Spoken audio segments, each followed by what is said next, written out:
I thought I had everything: love, a best friend, and the kind of happiness others could only dream of.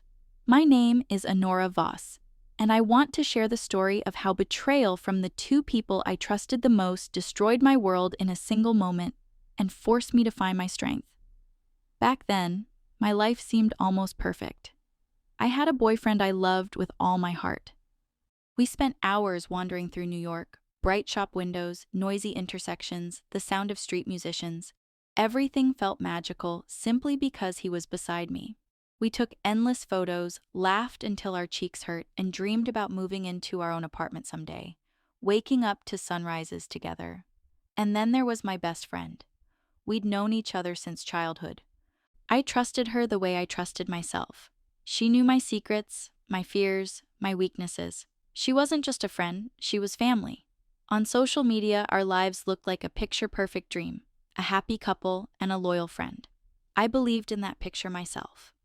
I thought the universe had finally given me what I had always longed for: stability, happiness, a sense of home. I loved them both. Differently, but just as deeply. And never in my darkest dreams did I imagine that they would be the ones to hurt me most. I started noticing little things, and every little thing felt like a stab in the chest. At first, it seemed insignificant. A glance held too long, a smile that didn't feel right. I caught these moments and immediately told myself, no, you're imagining things. Don't overthink it, but the coincidences piled up. He started staying out later with vague excuses about work or friends. She disappeared more often, giving me no explanation.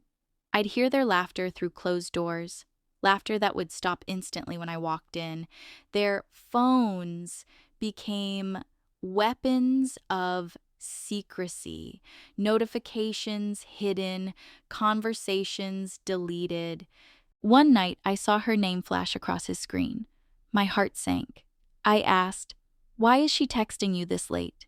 He snatched the phone away and muttered the words that confirmed my worst fear. "It's not what you think." I tried to trust him. I tried to trust her. I told myself over and over, these are the two people who would never betray me. But inside, the doubt grew like rust eating through steel. At night, I lay awake listening to the clock tick, my mind screaming with questions. What if I'm right? What if I'm wrong? Deep down, I already knew the answer. I opened the door, and the world collapsed before my eyes. I remember that day like it's etched into my skin. I was smiling as I climbed the stairs, holding a bag with his favorite coffee and pastries. It was raining lightly outside, drops sliding down my hair, but I felt warm inside. I wanted to surprise him, to make him happy. The first thing I heard when I stepped inside was laughter. Her laughter, familiar, intimate, but in that moment, it sliced through me like a blade. I walked closer. The door to his room was half open. I pushed it, and everything froze. There they were, together, too close, too obvious. For a second, I couldn't move, couldn't breathe. I just stood there, staring, unable to process what my eyes were seeing. And then the scream ripped out of me, raw, broken, filled with pain. They froze too. He stumbled over excuses. "This was a mistake, it doesn't mean anything." She whispered, "You don't understand." But I understood everything, without words, without explanations. The walls felt like they were crashing in on me. The air was gone. My chest was tearing apart. In one instant, I lost them both, the boy I loved and the girl I trusted with my life. I dropped the bag on the floor, coffee spilled across the tiles, and then I ran. I ran without feeling my legs, without knowing where I was going. The city blurred through tears. My world, everything I had believed in, was shattered. In one night, I lost the two people closest to me and found myself instead.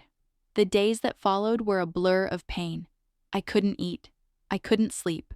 I lay in the dark replaying that moment over and over, like a cruel film stuck on repeat. I kept asking myself, why would they do this to me? I felt empty, like someone had torn out a part of my soul. I wasn't just heartbroken, I was hollow. But slowly, the tears dried up. Slowly, the rage gave way to clarity. It wasn't me, it was them. they chose betrayal. They chose to destroy what we had. And in that clarity, I began piecing myself back together, one shard at a time. I learned to trust myself again. I learned to smile without them. And I realized something I had never believed before. I could live without them. I was stronger than I ever imagined. Now I tell this story not for pity. I tell it for anyone who's standing where I once stood, staring at betrayal and feeling like their world has ended. Yes, it hurts. Yes, it breaks you. But it's not the end. Betrayal made me stronger. I lost them both, but in that loss, I finally found myself.